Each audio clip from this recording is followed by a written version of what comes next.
Welcome back to Historically Inaccurate, Wholesome Heritage Moments with Megs. This season we're covering some of Canada's best scandals starting all the way back to Confederation.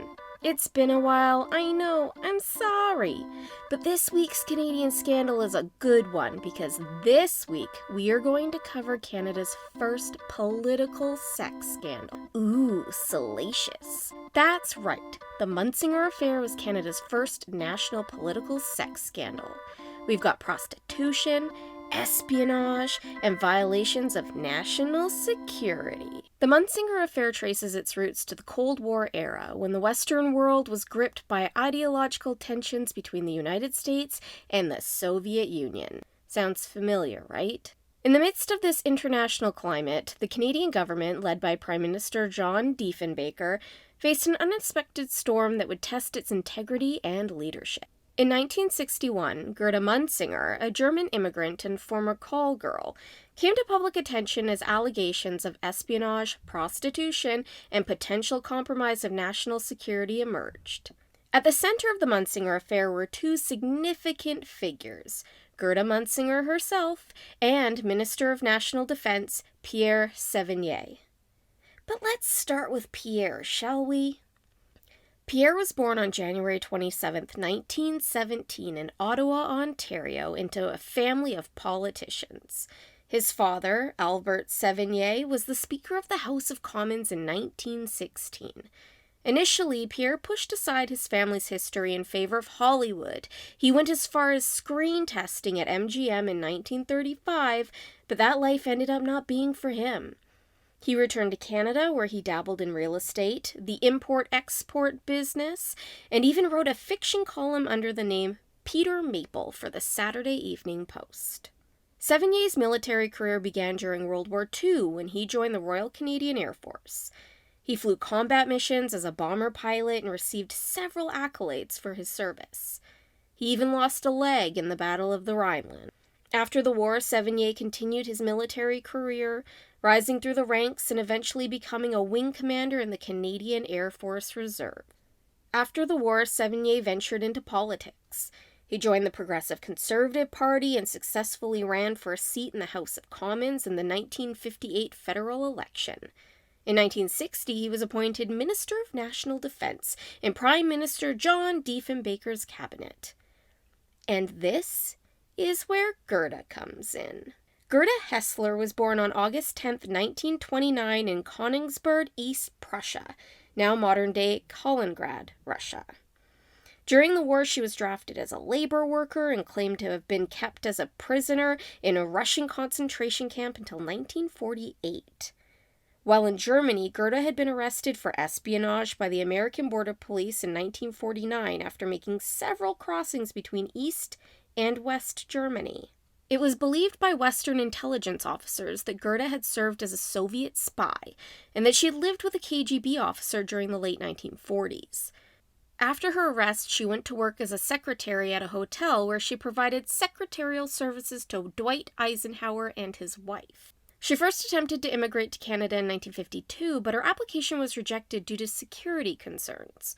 So she tried the States, and she was rejected again for the same reasons. Then, she married an American named Michael Munsinger as a last-ditch effort to get into America, but divorced him in 1954 after she wasn't able to return to the U.S. with him. Michael ended up being a worthy choice in the end, as Gerda was able to finally immigrate to Canada in 1955 aboard the ship Arosa Star under her married name. Without having to report her maiden name, she was safe from her espionage past that caused concern for border guards. Gerda ended up settling in Montreal, Quebec, where she worked as a maid for a doctor. After that contract ran its course, she dabbled in a variety of different careers: waitress, hostess, call girl. These various entrepreneurial ventures brought her into contact with influential individuals like Cabinet Minister George Hughes and Pierre Sévigné. Together, Hughes and Sévigné co-sponsored Gerda's application for Canadian citizenship in 1960. How generous of them. With that application came a deep dive into Gerda's background, which led to the RCMP learning that the CIA deemed Gerda a definite security risk. The RCMP ended up not only interrogating her, but also surveilling her telephone conversations. They found no evidence supporting the idea that Gerda had been engaging in spy activity on Canadian soil. And while the RCMP were confident that Gerda wasn't Inspector Gadgeting it around Canada, they did feel the need to alert Sevigny's boss, John Diefenbaker, to his, extracurricular activities. It was under Diefenbaker's advisement that Sevigny decided to end his affair with Gerda. After all of that, Gerda ended up in the hospital, allegedly with leukemia, and after being arrested for attempting to cash a bad check in 1961, she went back to Germany. Auf Wiedersehen, Gerda. Sevigny resigned from his position in 1963, dipping out in the middle of an election campaign. Obviously, the story doesn't end there. In March of 1966, Minister of Justice Lucien Cardin brought up Gerda's name in relation to concerns regarding security issues with Lester B. Pearson's Liberal government. While Pearson knew about the affair, he had learned about it 2 years prior during a review of security cases concerning government officials, he had chosen not to publicize it. He had also ordered his cabinet membership to keep quiet about it. But that didn't appear to matter to Cardin. He still spilled the beans to the press. Rumors have been circling news outlets that Munsinger, as they were calling this elusive person, was a Quebecois priest or mobster. They're just a few letters off there. The Munsinger Affair gained significant attention in 1961 when opposition Member of Parliament John Diefenbaker Jr. raised questions about Munsinger's relationship with Sevigny during a parliamentary session. The allegations brought the scandal to the forefront of Canadian politics, causing public outrage and a media frenzy. It was revealed that Munsinger had acquired a Canadian citizenship certificate through Sevigny's assistance, which intensified concerns about her access to classified information and the potential compromise of national security. The revelations prompted further investigations into the extent of Munsinger's involvement with government officials and the potential implications for Canadian interests. During the subsequent Royal Commission led by Justice Wishart Spence, Munsinger's background, personal relationships, and alleged connections were scrutinized. The commission aimed to uncover the truth behind the scandal and determine if there had been any breaches of security or illegal activities. However, the exact nature and extent of Munsinger's involvement remained ambiguous and subject to speculation. As the Munsinger Affair unfolded, public outrage and media scrutiny intensified. The scandal exposed the vulnerability of the political system, leading to a loss of public trust in the government's ability to safeguard national security. The opposition parties, primarily the Liberal Party under the leadership of Lester B. Pearson, capitalized on the controversy, accusing the Diefenbaker government of incompetence and demanding a thorough investigation. In response, the government initiated a royal commission, headed by Justice Wishart Spence, to investigate the allegations. As the Munsinger Affair gained attention, Sevigny faced mounting pressure and scrutiny. The opposition parties and media demanded answers regarding the nature of his relationship with Munsinger and the implications for national security. Sevigny was accused of misconduct and faced allegations of allowing personal interest to influence his decisions as Minister of National Defense. Oof. The commission concluded hearings and examined evidence to determine the extent of Gerda Munsinger's involvement with government officials and any potential breaches of national security. The Royal Commission's final report, submitted in 1966, concluded that while there were personal relationships between Munsinger and certain government officials, including Pierre Sevigny, there was no evidence to substantiate claims of espionage or compromising of national security.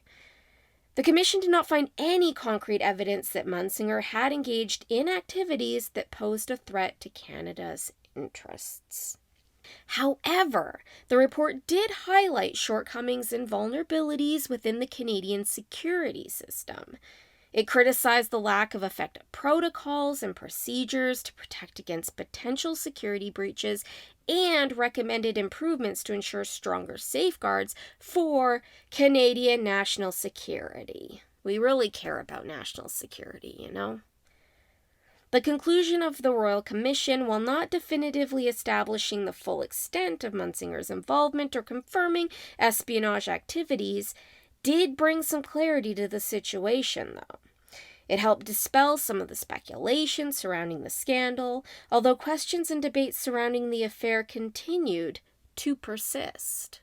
Now, the impact of the Munsinger Affair was widespread.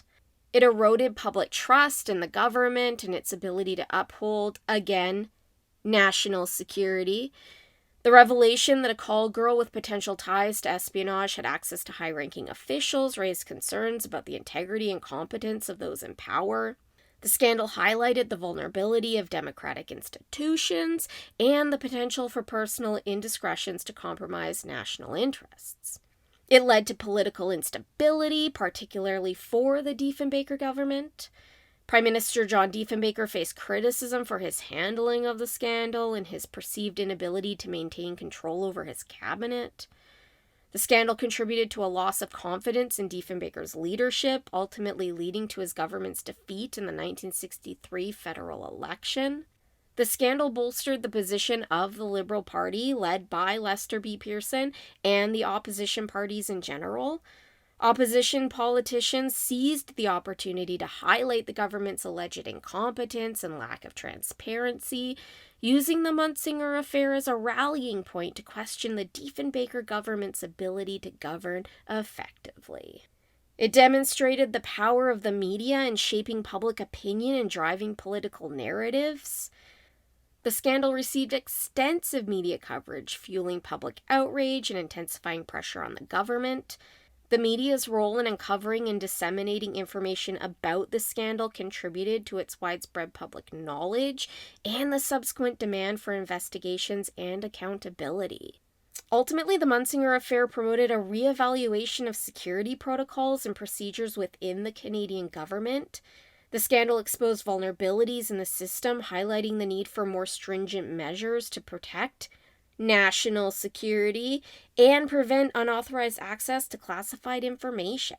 As a result, changes were implemented to strengthen security practices and ensure greater accountability within government agencies. Which might be why our elected officials aren't reading confidential documents in the bathroom, you know what I'm saying? But what happened to Gerda and Pierre, the lovebirds of this story? In an attempt to prevent further embarrassment, the government told media outlets that Gerda had returned to Germany, where she had passed away from leukemia years prior. Obviously, they lied. A reporter from the Toronto Star, Robert Reguli, located Gerda in Munich and showed up at her apartment looking for an interview. Gerda was engaged to a German businessman by the name of Ernst Wagner at the time. She confirmed her intimate involvement with the Canadian cabinet members, but continued to deny any involvement in espionage. The interview would earn Reguli his first national newspaper award. Gerda would return to Canada a decade after the affair was revealed and would sit down with CBC's Barbara Frum, where she would discuss her disdain for Lester B. Pearson and express sympathy for Sevigny, whom she felt was a victim like herself. Gerda said that as far as she was concerned, it wasn't a scandal. It was just life. Gerda would marry for a third and final time, living a quiet life under the name Gerda Merkt. She passed away on November 24th, 1998 in Munich. Despite initially denying any wrongdoing, Sevigny eventually resigned from his position as Minister of National Defense on February 8th, 1963, following the revelations of his relationship with Munsinger. The scandal tarnished Sevigny's political career and had a lasting impact on his reputation. After leaving politics, Sevigny returned to his military career. He served as an honorary colonel and maintained ties with the Royal Canadian Air Force. Sevigny passed away on January 21st, 2004, leaving behind a legacy overshadowed by his involvement in the Munsinger Affair. I hope you enjoyed that one. It might be a while until you get another. I don't know. This podcast has become something I do on a whim, apparently. But that's all I have for now. Until next time, thank you for being here. I appreciate you. You are the best. Bis später.